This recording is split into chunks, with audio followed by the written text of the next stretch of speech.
2025 সালে তোমরা যারা এসএসসি পরীক্ষা দিবা তোমাদের জন্য গণিতের সূচক এবং লগারিদম চ্যাপ্টারটি থেকে একটি গুরুত্বপূর্ণ অঙ্ক সমাধান করব। এখানে প্রথম যে অঙ্কটা দেখতে পাচ্ছ এটা তোমাদের বোর্ড বইয়ের অঙ্ক, আর দ্বিতীয়টা বোর্ডে আসা একটি অঙ্ক। আমরা বোর্ড বইয়ের অঙ্কটা পারলে আমরা বোর্ডের অঙ্কটা পারবো, কিন্তু আমি তোমাদের বোর্ডের অঙ্কটা এখন সমাধান করে দিচ্ছি। এই অঙ্কটা সমাধানের শুরুতে আমাদের যে সূত্রগুলো জানতে হবে, নিচে যেটা থাকে ওটাকে আমরা ভিত্তি বলি বা বেস বলি, আর উপরে যেটা থাকে ওটাকে পাওয়ার বা সূচক বলি। এখন দুইটা ভিত্তি যদি সেম হয় এবং মাঝখানে গুণ চিহ্ন থাকে তাহলে আমাদের পাওয়ার গুলোকে যোগ করতে হয়, আবার দুটা ভিত্তি সেম হলে মাঝখানে ভাগ হলে আমাদের পাওয়ার গুলোকে বিয়োগ করতে হয়।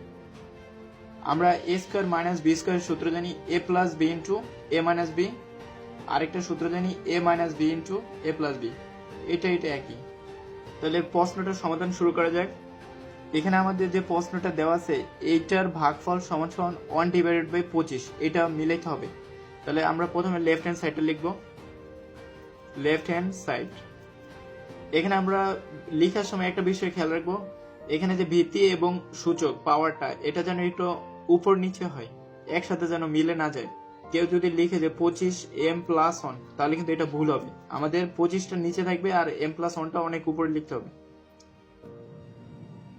এখানে m এর সাথে m-1টা গুণ আকারে আছে, তাহলে আমরা 5 এর উপরে গুণ করে দেব। m এর সাথে m গুণ করলে হবে m স্কয়ার।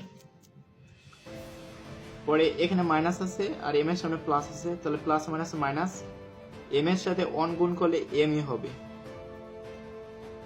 পরে ভাগ চিহ্ন, এখানে ভিত্তি 5, এখানেও ভিত্তি 5, এখানেও 5, কিন্তু আমাদের এখানে দেয়া আছে 25, তাহলে এই 25টাকে আমরা ভিত্তি 5 বানাবো।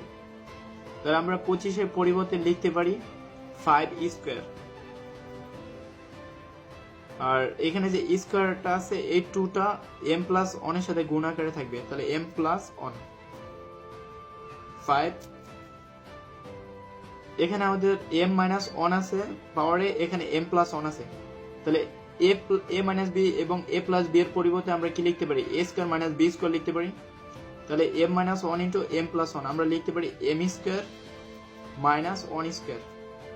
এখানে 5 এর উপরে যে পাওয়ার 2টা আছে, 2টা m+1 এর সাথে গুণ আকারে আছে, গুণ করে দেব। তাহলে 2m প্লাস 2 এর সাথে 1 গুণ করলে 2 হবে। তারপরে 5 এর উপরে m স্কয়ার আর 1 এর উপরে স্কয়ার দিলে 1 ই হবে। এখন এইটার ভিত্তি এটার ভিত্তি একই, আর মাঝখানে ভাগ চিহ্ন আছে, তাহলে ভিত্তি আর ভিত্তি যদি সেম হয় মাঝখানে ভাগ থাকে তাহলে আমাদের একটা ভিত্তি কমন নিয়ে পাওয়ার গুলোকে বিয়োগ করে দিতে হয়। তাহলে আমরা একটা 5 নিব। এখন উপরের পাওয়ারটাকে লিখবো প্রথমে m+1, লেখার পরে আমরা নিচের পাওয়ারটাকে বিয়োগ করে দেব। প্রথমে একটা বিয়োগ চিহ্ন দিব, তারপর ব্র্যাকেট দিয়ে আমরা নিচের মানটা লিখবো, পাওয়ারের মানটা m স্কয়ার মাইনাস m। তারপর এখানে ভাগ আছে, ভাগ চিহ্ন দিব। এখানেও ভিত্তি সেম, তাহলে আমরা একটা ভিত্তি কমন নিব। ভাগ থাকলে পাওয়ার গুলো বিয়োগ হয়ে যায়, তাহলে আমরা বিয়োগ করে দিব, আর গুণ থাকলে পাওয়ার গুলো যোগ হয়ে যায়। তাহলে এখানে বিয়োগ করে দিই 2m। প্রথমে আমরা উপরে ভিত্তিটাকে লিখবো 2m+2, তারপর আমরা একটা মাইনাস চিহ্ন দিব, মাইনাস চিহ্ন দিয়ে একটা ব্র্যাকেট দিব। তারপর আমরা নিচের পাওয়ারটা লিখবো m স্কয়ার মাইনাস 1 m+1। এখন এই ব্র্যাকেটের বাইরে যে মাইনাসটা আছে এই মাইনাস দিয়ে ভিতরের মানটাকে গুণ করে দেব, তাহলে মাইনাসের সাথে প্লাস m গুণ করলে মাইনাস m স্কয়ার হবে। তারপরে এই মাইনাস আর ভিতরের মাইনাস গুণ করলে প্লাস হবে, মাইনাস মাইনাস প্লাস, তাহলে প্লাস m। এখানে ভাগ চিহ্ন আছে, ভাগ চিহ্ন দিব। তারপরে 5 এই মাইনাস দিয়ে আবার ব্র্যাকেটের ভিতরটাকে গুণ করে দেব। প্রথমে 2m+2 লিখবো, তারপরে মাইনাস দিয়ে পুরোটাকে গুণ করে দেব। মাইনাসের সাথে m গুণ করলে মাইনাস m স্কয়ার, মাইনাসে মাইনাসে প্লাস 1। এই অংশের ভিত্তি 5, আবার এই অংশের ভিত্তিও 5, আর মাঝখানে ভাগ চিহ্ন আছে, তাহলে আমরা একটা 5 কমন নিব। ভাগ চিহ্ন থাকলে আমাদের বিয়োগ করে দিতে হয়, তাহলে আমরা প্রথমে এই প্রথম অংশের পুরো মানটা লিখব, m আর m যোগ করলে হবে 2m minus m square plus 1।